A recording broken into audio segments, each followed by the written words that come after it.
from high school, I got this job with a company where they had contracts with Sears Roebuck, and they traveled throughout the country. And I worked with them on the road for 3 years. I was pretty proud because my mother would take the check, and I only got money to live on the road, and I saved up $64,000, and this is back from 58 to 61. And that sort of gave me my start too. Went to college, and I graduated to be a history teacher. And when the ladies when I went out to practice teach, and all they talked about was the vegetables in their garden, I didn't picture myself doing that for 30 years. My interest to get into the business has always been 1,000% making money. All right, taking the pictures, I am not an artist. I shoot what I call bread and butter. I took one without trying to make them smile because I don't want to scare them too much. I'm very good at marketing and presentation of the product and getting large sums of money for what I do from any income group, whether they're a very modest or poor people or the most exclusive people that can spend $3,000, $4,000, $5,000, $10,000. I like it because, number one, I work from my home. Number two, I work when I want. I don't have a fixed overhead. I think the economy, as I was reading in the papers just recently, where everything is topsy-turvy, this is a fantastic business opportunity. So you're going to be kind of facing, why is this business good in good times and bad times? Owen Mills started during the Depression. If you look back in your past, you folks have had pictures of yourselves when you were children.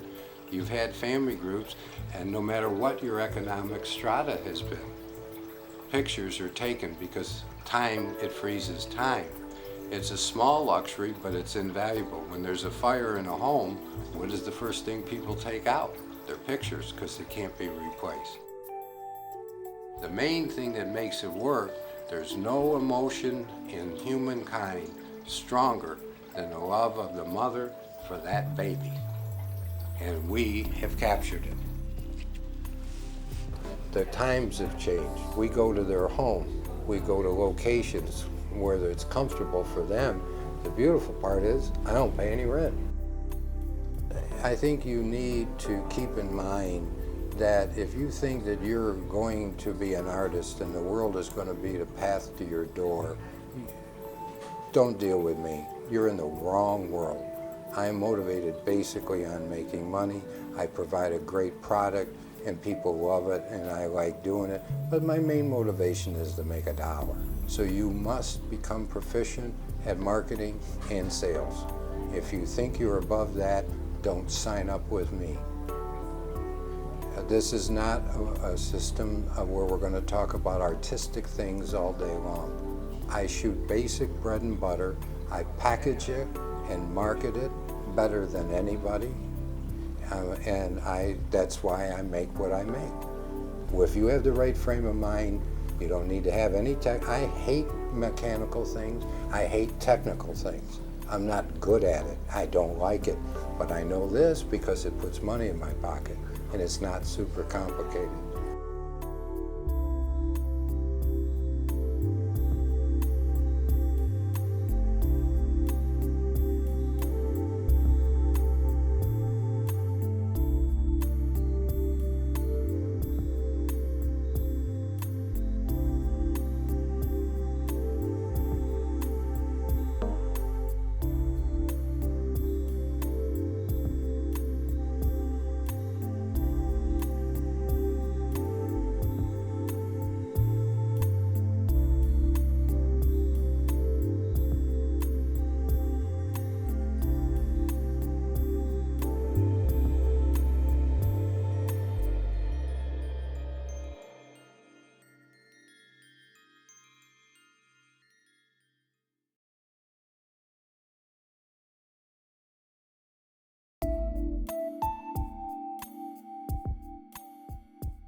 $800 to $1,500. That's complete. Camera, light, tripod, compact disc cards, you know, depending on what level they want to do it. Basically, this is a little truck. You can buy them in Sam's Club for about $25, $30. And then you'll see as we offload, then you put everything on this, and then this goes inside the house, so you don't have a lot of stuff that you're carrying. You know, I'd say $1,000, $2,000, and then you've got it for forever. We'll work right in here. Right here? Yeah, and then we'll just put the background up and work this way or whatever. Yeah, this will be fine. Well, but basically what we're going to do is like what we're going to create for this lady, you'll see it inside, is this. You really don't need to have any knowledge of what equipment to buy, because I'm going to provide that for you. You might want to wonder how we're going to turn this into a portable studio. First thing is, we never take pictures outdoors.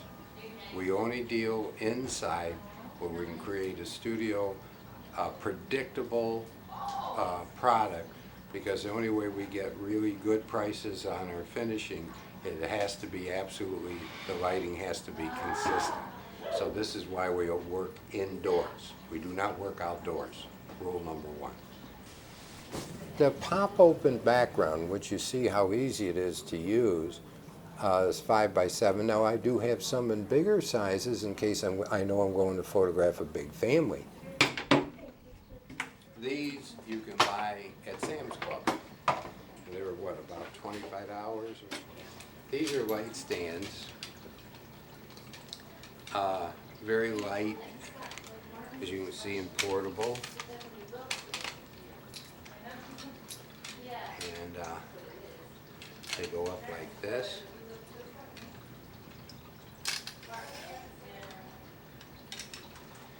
And you can see how light they are. This is a Canon. For folks starting out more on a budget, you can get a good digital camera for about 4 to 5 range. And that's going to be on your list of suppliers. You don't need a camera with more than 6 to 8 megapixels. That's it. My camera has 10. I don't need it. Because you can make up to a 40x60 with 6 megapixels. But the one thing that is very handy working in the homes is what I call a flip grip. So this mounts underneath the camera, and then when you want to put it on the camera, instead of having to turn the screws and monkey around, it just snaps in. It's like a snap grip, and now it's in there. So when you're starting out, you don't need that. But as you do more and more, then you want to make it a little easier for yourself. Out of the profits you make, you just keep improving the equipment. People go equipment happy, and you want to use your money in marketing. That's what you need. What I've got here, these are all battery operated, and they are with a radio slave, so that I don't have any cords. But these are on the expense a little bit. They run like about $389 from B&H Photo in New York. I do buy a lot of my stuff from B&H Photo in New York, and they're probably the world's largest camera supply store. Okay, in order to work with a radio slave, you need a sender. This sends, when the shutter goes off, this sends the signal to both the lights to fire. And they fire simultaneously, and one light is a master and one is a slave. And that's the terminology, and they're marked right on the back. So these are Canon 580EX lights, battery operated, and then this is the sender. If you're starting out where money, you want to keep your investment down, we can get you into lights that are operated with regular cords, similar, to be lights similar to these. This is an Alien B 400. These are Alien Bs. These are meant for more heavy duty store production. They run up a little bit in the money side, around $400 a unit, but there's other units much smaller and lighter. Again, can be purchased from B&H for in the range, the whole set maybe a couple $100. The only thing is you're going to have cords. And I did it for 40 years. I made $1 million using them, so what's wrong with that? But now I'm a little fat and lazy. I use this. So this just shows, this is kind of what I consider the ideal setup. Now this is the umbrella that comes from Speedotron, but you can get a very inexpensive umbrella from B&H or anywhere for around 20 bucks, and that's all you're going to need for this. The concept of the umbrella is that if the light is going to go directly on the baby, it's going to create shadows and make harsh lines. So we want the light to go back and bounce back and come back softer. And that's all an umbrella does. Before you do the sitting, you want to stand here so you can view the setup from the perspective of the subject. One light at 6 feet and one light at 5 feet. So we got a main and a fill. The light closest to the subject, 5 feet, is called a main light, and the light farthest away is a fill, so that we get a little modeling to the subject. One light is coming here, one light is coming here, the baby's going to be here, the camera's right there, and we've got a separation of 2 to 3 feet from the baby's going to be right in the front from the background. So the light is going to drive the shadow, if there's any, behind, and this light's going to drive it behind. So you're not going to, when you see the final subject, you don't see any shadow. But we've got a little lighting so that it's not flat lighting. If both lights were at 5 feet, it'd be flat and tend to be washed out. So by creating what I call this type of lighting, you're getting a little modeling, but very little, so you don't have to worry about any shadows. We're not going to talk all complicated photographer terms, which I basically don't approve of. Only thing I approve of is how can we make money. Our camera is set at 8, which means this would be the lens. And the only other factor that makes a picture is how fast that shutter is going to open and close, and how much light is going to be allowed in. This is the whole concept of photography. So our shutter is going at 1/25th of a second. Boom, boom, boom, boom. But it's only allowing so much light in. And that's all you need to know. You set the camera accordingly. And if you forget why all this, don't worry about it. Just keep the setting at those settings, and you're going to come out with absolutely perfect pictures every time. Another thing we're going to do here is the camera is on autofocus. So you don't even, if you don't have the world's greatest eyesight, then you don't have an issue. Just get the framing.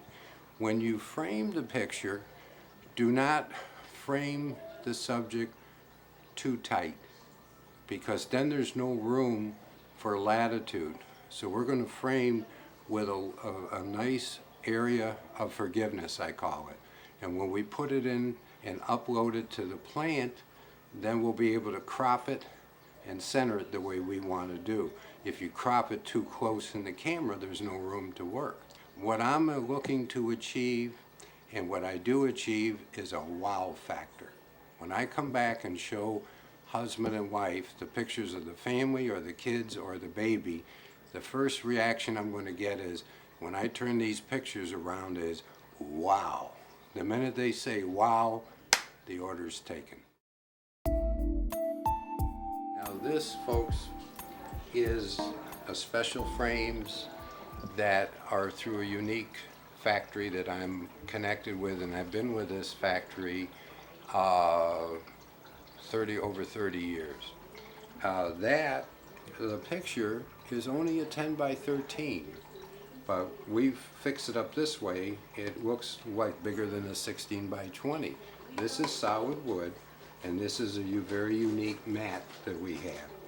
And we'll come back to a regular customer with maybe 3 of these already framed. Most photographers will not present the product, the pictures, in the frames before they have an order for the frame. and I couldn't disagree more. Here's a 16 by 20, unframed. Looks nice. Does it really have a big wow factor? I don't think so. Now, this is the way we present it. That's a 16 by 20. What do you think the value is? And the perceived value of this 16 by 20 is maybe 100, 100 and a quarter. The perceived value of this easily goes to 500. And when we show the pictures, we gather the people around and we tell them, if you have any popcorn, this is like going to the movies. And we do not bring easels into the person's home. We show them like here, and we all sit over on the floor. And when I lay all the pictures out, we do not do it on a table. Very specific. Do not do it on a table. Because one of the things that I do very deliberately is that when I'm showing pictures, I'm going to have the husband and wife and the kids all sitting next to me. I do not sit opposite them. That creates an adversarial relationship. I'm not a doctor and I'm not a salesman. I'm the photographer showing them their child. When we lay these out and we show them that we're a fraction of what a studio is, for instance, if they went into a fancy studio, they're going to pay $300, $400, $500 for that.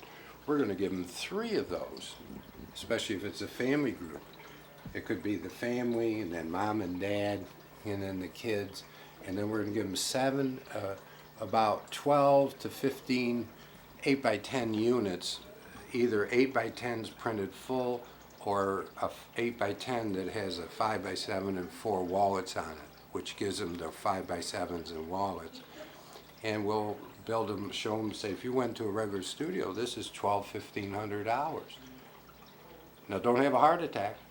That's not what, believe me, because we don't do it that way, because we make them in advance. If we made them from proofs and you picked them out and we had a fancy studio and it was in a mall, you're paying for all that. With me, you don't have to worry about that. And basically, we give you everything you're looking at here. Instead of 15, it's $495, and that's for the whole set, frames included. Okay, the baby's ready. That won't show it now. Okay, go ahead. I'm going to put you here. Okay. Okay, and kind of watch yourself because it rocks. All right. And then what you're going to do is run your arm underneath and pinch in the back so we can get them sitting up. Well, babies, the first thing you do is to get a sitting up shot so you know just how big the baby is. Oh, he's a big kid.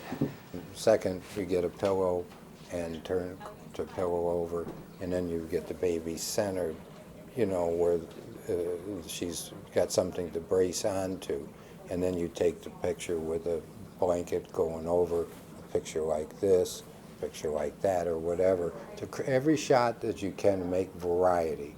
The more variety, we're going to print all those different ones. It's hard to say no. You're going to see samples, and you're also going to know that basically, if that is the camera, the subject has to be looking, the eyes have to be into the camera. You don't want them wandering off over this way. So if you stand at eye level to the camera and close to the camera and get the subject, the baby's attention, then the baby's going to be looking where you want. But if you're standing far left, the baby's looking too far left, no good. So it's simple, stay close to the camera. Same for a family group. Same for 2 children, just stay close to the camera. For an adult, the way I'm looking at a camera now is not correct because it's a mug shot. For a woman, a feminine pose is always moving this way with her shoulders this way. This is feminine. Men are just basically more forward, masculine, looking this way. A female is more leaning back and looking at an angle with her shoulders showing. And that's why she looked very feminine in all the pictures. Okay.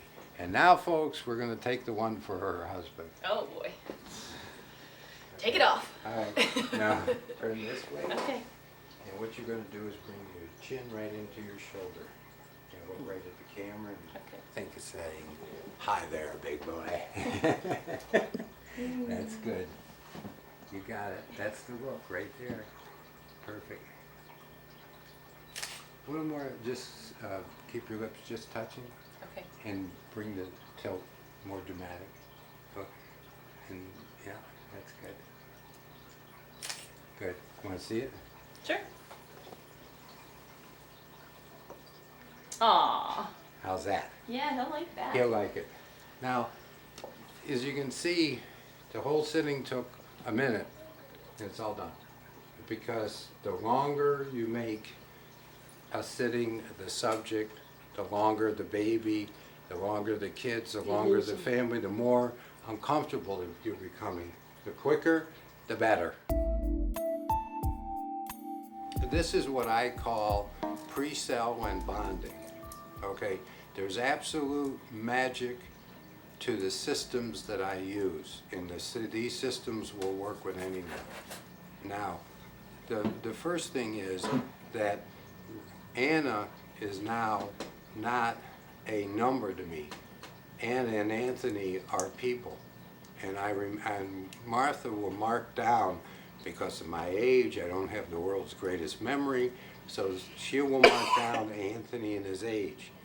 And now we know that by Martha talking with Mom Anna, that she has 2 other children, right? And they're what, boys? Both boys, okay. Now, the marketing side comes in, is that we've asked her, has she had any professional portraits of Anthony? No, and film her. So she says no, right? Now, we now know what to make up for Anna, because we're going to make up her package accordingly. All right? So now Anna could have answered one of 2 ways. She could have said, you know what? I just had pictures taken at my church, and I just got recent pictures. Well, we're not going to make up a whole big bunch because she knows she's already got some. But if she hasn't, now the next question I would ask Ann is, generally speaking, what sizes do you have of the 2 boys, especially when they were around this age? 8.5 by 11. 8 by 10, 8 by 10. different things like that. Okay. Now, what we're going to do, normally, with her being the mother, we do never, one, give out a price list. Never. Because all she's going to see is the money. She's going to take her price list home and show it to her husband, and her husband's going to say, no way. Film her so you can see that I'm ringing a chime to her, right? Right. Yeah, Okay. it's funny. Now, we're going to bring the pictures and show them. Now, normally, we wouldn't show her what the pictures are going to look like, because we want that to be a surprise. And like I said earlier, no, he's good. Like I said earlier, when we bring the pictures, and you'll see how we're going to prepare them, we're going to do the picking of the best pictures. We're going to frame them.